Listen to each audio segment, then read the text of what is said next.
Hi viewers, నమస్కారం. నేను doctor Sunitha, consultant 49 fertility centre, Tirupati branch. ఈరోజు నేను మేల్ ఇన్ఫర్టిలిటీలో ఒక కామన్ టెస్ట్ అంటే ఇంపార్టెంట్ టెస్ట్ గురించి మాట్లాడుతున్నాను.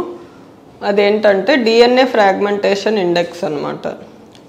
సో చాలామందికి మేల్ ఎవాల్యుయేషన్ చేసినప్పుడు మెయిన్ బేసిక్గా సెమెన్ అనాలిసిస్ అనేది చేస్తాము.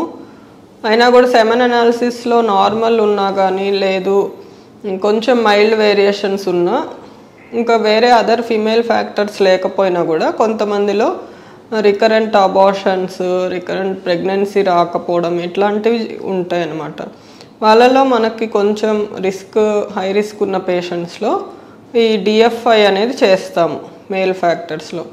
సో ఇది ఎలాంటి వాళ్ళలో చేస్తాము అంటే ఎక్కువ రికరెంట్ అబార్షన్స్ ఉండే వాళ్ళలో, ప్లస్ ఏజ్ ఎక్కువ హై ఏజ్ అంటే అబౌవ్ 40 ఉన్న వాళ్ళలో చేస్తాము.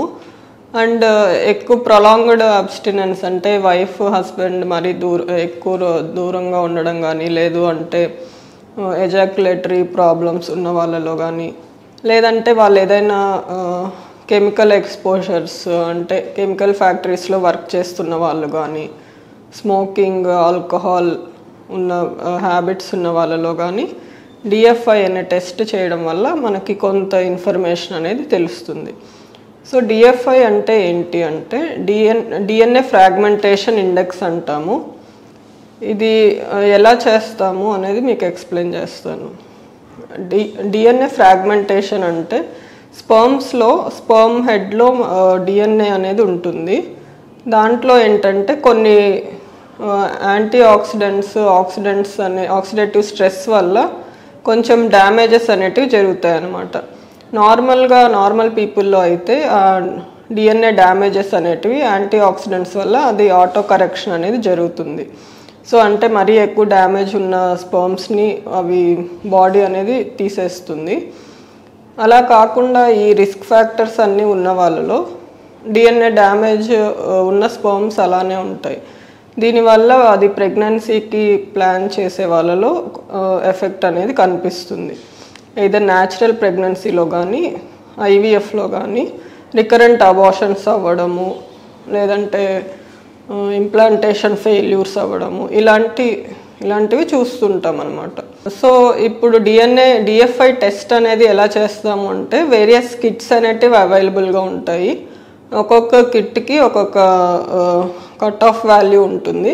కాకపోతే మోస్ట్ ఆఫ్ ద కిట్స్కి ఏంటంటే 25% అబౌట్ 25% ఉంటే డిఎన్ఏ ఫ్రాగ్మెంటేషన్ ఎక్కువ ఉంటుంది అనేసి. అంటే ఏంటంటే ఒక 100 స్పర్మ్స్లో ఎన్ని స్పర్మ్స్లో డిఎన్ఏ ఫ్రాగ్మెంటేషన్ ఎక్కువ ఉంది అనేది ఒక మెషర్ చేస్తామన్నమాట. సో మోర్ దాన్ 25 ఉంటే డిఎఫ్ఐ వాల్యూ ఎక్కువ ఉన్నట్టు. వాళ్ళకి ఈ రికరెంట్ అబార్షన్స్ వీటన్నిటికీ రిస్క్ ఫ్యాక్టర్ ఉంటుంది. సో వాటిని ఎలా ట్రీట్ చేయొచ్చు అంటే జనరల్గా యాంటీ ఆక్సిడెంట్స్ వల్ల ప్రాబ్లం వస్తుంది కాబట్టి యాంటీ ఆక్సిడెంట్స్ సప్లై చేయొచ్చు. అలా కాకుండా స్మోకింగ్, ఆల్కహాల్ హ్యాబిట్స్ వల్ల అయితే హ్యాబిట్స్ని కొంచెం తగ్గించుకొని మళ్ళీ రిపీట్ చేసి చూడొచ్చు. ఇంకా ఐవీఎఫ్లో అయితే వేరియస్ స్పర్మ్ సెలెక్షన్ మెథడ్స్ ఉంటాయి. వేటికైతే డిఎన్ఏ ఫ్రాగ్మెంటేషన్ తక్కువ ఉంటుందో ఆ స్పర్మ్స్ తోటి ఇక్సీ చేయడం. సో వీటి కోసం మైక్రోఫ్లూయిడిక్స్ అని, మ్యాక్స్ అని ఇలా వేరియస్ మెథడ్స్ ఉంటాయి అన్నమాట. సో ఇదండి డిఎఫ్ఐ గురించి. మేల్ ఇన్ఫర్టిలిటీలో ఒక మెయిన్ టెస్ట్ గురించి తెలుసుకున్నారని అనుకుంటున్నాను. Thank you very much.